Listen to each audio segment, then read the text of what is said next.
Hey guys, Victoria here and welcome back to my channel. So as you may have guessed from the title of this video, today's video is going to be on productivity tips, and I'm going to tell you how to be productive after school, because I know how tiring school can be, and then when you get home and you're expected to get more revision done, typical student life. But today I'll be sharing some tips that will hopefully make the process of revision easier for you. And I have 7 productivity tips, and the first one is to get a good night's sleep. The key to a productive revision day doesn't begin on the day itself, it actually begins on the night before. So if you have stayed up late the night before and you didn't get enough sleep, you will literally decrease your will to actually sit down and revise, because all you'll be thinking about is your nap. So I always make it a point to go to bed at around 10:30 PM every single day if I have school the following day. The latest I let myself stay up is until 10:45 PM, and after that I'll hop right into my bed. And as teenagers, we need around 7 to 8 hours of sleep, and I always make sure that I get 8 hours of sleep, because sleep is so important. And I also read in an article somewhere that sleep helps to strengthen our memory after a full revision day, and it also helps to solidify the memory of these materials in our mind. So sleep is so important. The key to a productive revision day is literally enough sleep the night before. So make sure that you get enough sleep, at least 8 hours per day.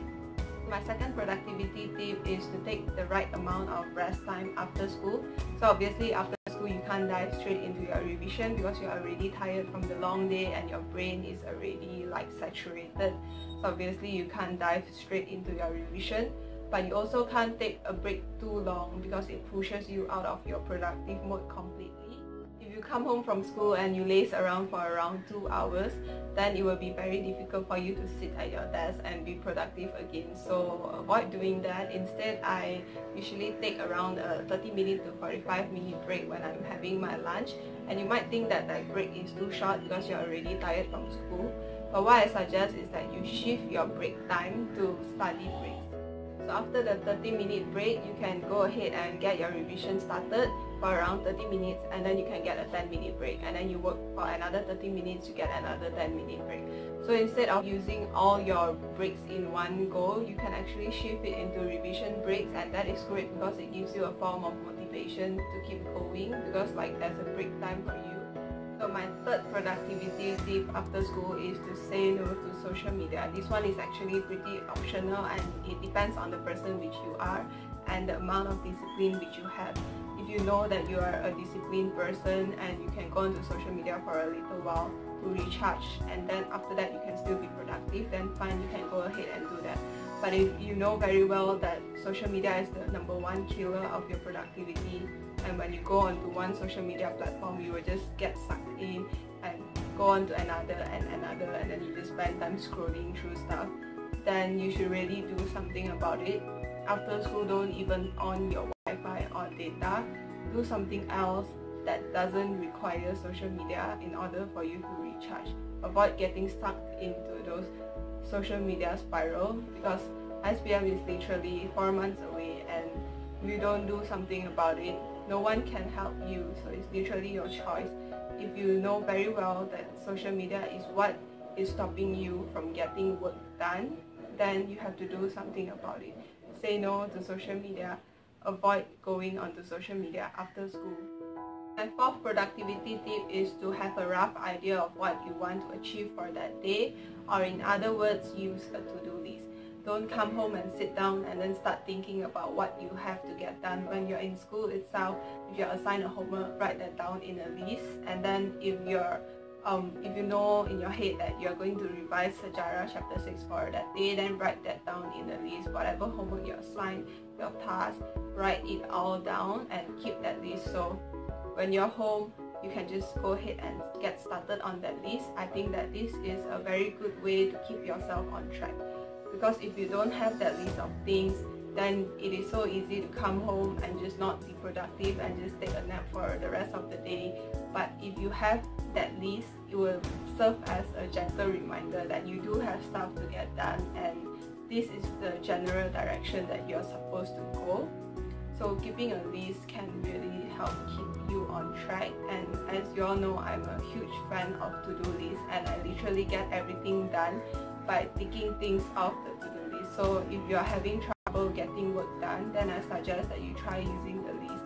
Just write down everything that you have to do, and then when you get them done, you can give yourself the satisfaction of ticking them one by one off your list. It will literally feel so good and it will make you feel so productive. So I definitely recommend that you use a to-do list. My fifth productivity tip is to start small, or start with your favorite task. Start with simple tasks, if you will. And as you all know, I usually do one chapter of science subjects or history per day. And I noticed that on days when I'm supposed to do chemistry chapters, I can willingly sit down at my desk and just start studying chemistry because that is my favorite subject. But obviously I have to take care of other subjects as well. But on days when I feel like I really have no desire to be productive and I don't feel like studying at all, I usually do add maths. And that is a way to push myself into this productivity mode, is by doing add maths. And the reason is because one, I'm fine with add maths, and number two is because add maths is the only subject that I can tackle while having music on, while listening to music. So when I listen to music, studying is less tedious. And so doing add maths questions is like my little hack to keep myself productive on days when I feel bad.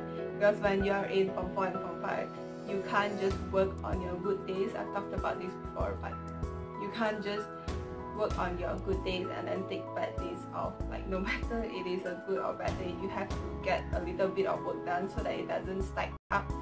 So by doing add maths, I can push myself into that productive mode, and then I can move on to other subjects when I feel better. And I suggest that you do the same. Just identify your favorite subject, whatever it may be, and when you're not feeling too good, then go ahead and get started on your favorite subject first. And when you're in that productive mode, I can guarantee that it's so much easier to switch to other subjects and to the task which you actually need to get done.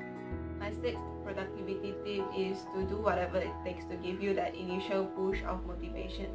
I almost always need to have that initial push of motivation before I start revising. I think especially when you're coming home from 7 hours of high school and you're already tired, you need to remind yourself of why you're working so hard.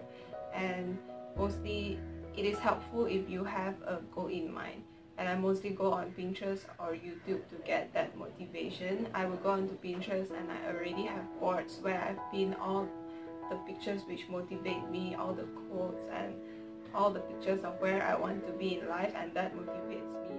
Either that, or sometimes I will go onto YouTube and watch my favorite YouTubers, and watching them work hard literally motivates me to do the same. And I always like to make sure that when I'm sitting down to work or to study, I'm willingly doing it because I know what I want in life and I know that I want to work hard towards that. I am not forced by anyone to do it. It's like on my own will that I'm sitting down to revise, and I think that that initial push of motivation is so important, because you can be a very motivated person but you still always need a reminder. So always get yourself that reminder before you start a revision session. I always give myself a 5-minute time to get that motivation. I will go onto Pinterest or YouTube and remind myself of why I want to do this. And when I know that I'm feeling motivated, I will just dive right in to my revision session. So this is a little hack that you might want to try out. And then my 7th tip is like optional, but it helps, and it is to have a cute workspace and have cute stationery supplies. So having a cute workspace really helps, and having a workspace that makes you want to work helps a lot more than you think it does. And you can decorate your workspace with whatever quotes that motivate you or do whatever. But I think that the most important thing of all is to make sure that your desk is always clean and organized and ready to be used. Every time after you use your desk, you have to rearrange it such a way that it is the way it is before you used it. This is because if you come home to an unorganized desk, you won't even feel like sitting down to get work done. So always make sure that every time after you use that desk, you rearrange it and make sure that it is always clean and organized. I think that that is very important.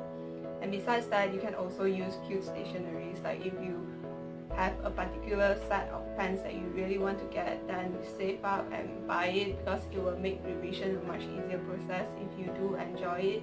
Other than using stationery supplies, you can also look for ways to make your revision more interesting. I'm constantly looking for ways to switch out my revision session. I use flashcards, and when I'm bored, I use mind maps. When I'm bored of mind maps, I use different notebooks to take notes. So I mean, getting motivated to study is like a conscious effort for me, and I always look for new ways to do it. So those are the 7 tips that I have in order to be productive after school, and those things do require a little bit of effort, but they do work. And I think that being productive after school is definitely one of the major keys to success and to good results. So I hope that those tips have helped you, and if you have any tip to be productive after school, like your own little hack, then you can comment them down below so that we can all learn. That's all for today's video, and I'll see you guys in my next video.